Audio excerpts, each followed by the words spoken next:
Hello, AP Psychology students. Welcome to Chapter 3, Section 4. We're doing development. Today we're looking at gender development.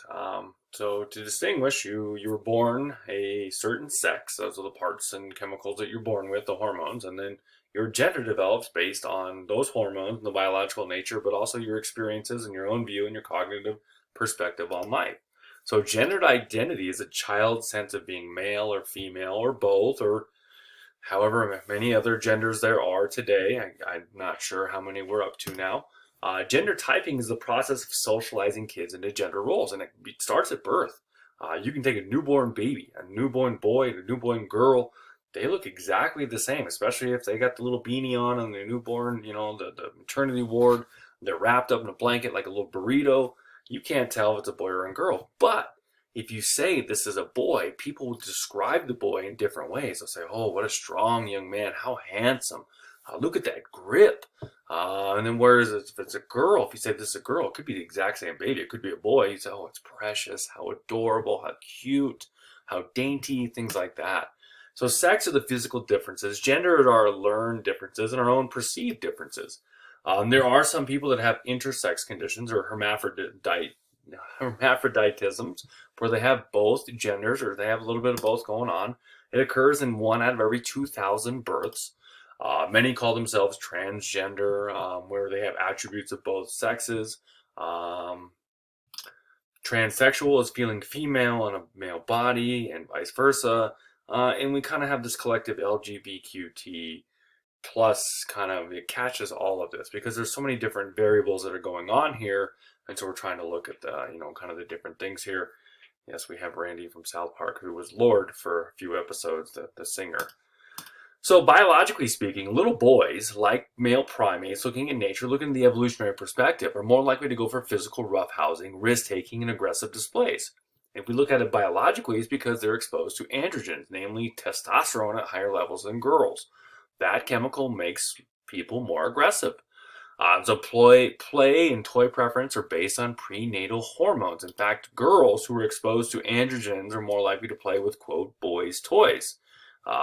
Just kind of, that chemical, in the body. And probably likewise, boys that have elevated estrogens or the female hormones probably like girls' toys more. If it's hardwired, what about kids who are raised by the other gender than they are? Well, um, this is a little odd case, but there was a case where 16 males were born without penises, 14 of which were gender reassigned. But as they grew up, they all had attitudes that were considered to be male. In fact, 8 of them were declared male, and some of them even were reassigned. And so, kind of an odd case. I mean, that's a case of hermaphroditism, but they were born without penises, but they still had the male chemicals. They still had testicles. Yes, they were gender reassigned, and maybe they removed that, but the chemicals were still produced. They still have testosterone and androgens in the body, and so they had male personalities. Cognitively, even before babies can speak, they recognize gender differences. By 2 to 3, they label themselves as boys and girls. This is what boys do, this is what girls do, and they're very rigid with that very early on in that age. By 4 to 5, most have a stable gender identity. Once they label themselves, they change their behavior to conform to their identity as boy or girl.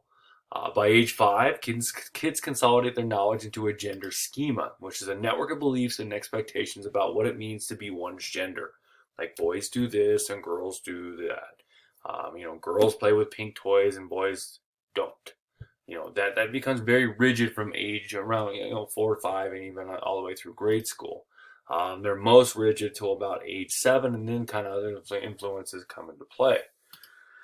So boys' gender schemas are more rigid than girls over the world. For most societies, it's more acceptable to be a male than a female, especially across the globe. I'm not saying it's right, not saying it's correct, but that's how society is. That's how history was. So women have been fighting the good fight for centuries for equality, for the same equal opportunities all over the globe. Most societies value masculine occupations, and males still have a higher status as well. You don't believe me, just look at the 45 men and the 45 presidents we've had in our history. I said men because they're all men. Many retain inflexible gender schema throughout life. we would call them sexist or chauvinist. And so it's very common.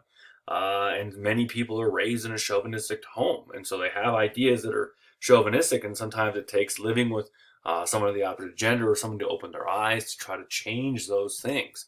Cultures and religions influence these as well. For instance, the Catholic Church, women cannot be priests. In many religions, it's that way. And so it's just kind of the way things have been. Doesn't mean that it's correct.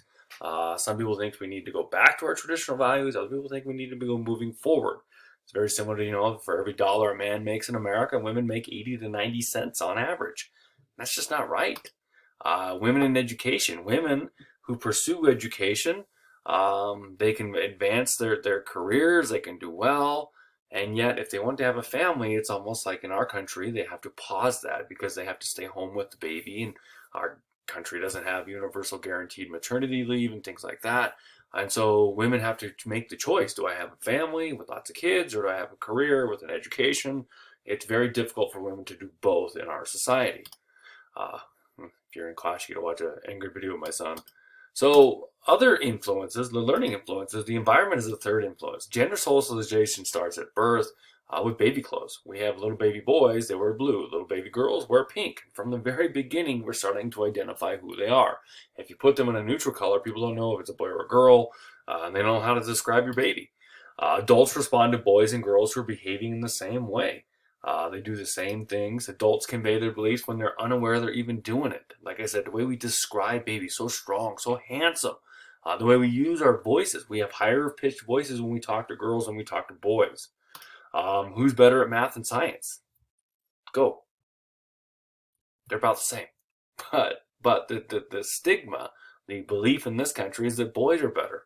And then they're bombarded. This woman made here before Barbie was redone what Barbie would look like in real life, and it puts a unseen pressure on girls to look a certain way, especially with Photoshop and things going on and movies. There's a pressure, there's anxiety about the female body amongst girls, and it's starting to creep into men too, but not as much as the girls. We're going to stop there for today. A little preview for next time, some awkward adolescent photos of myself. Oh boy, I'm going to have to make sure I don't know, have therapy for this. Thank you.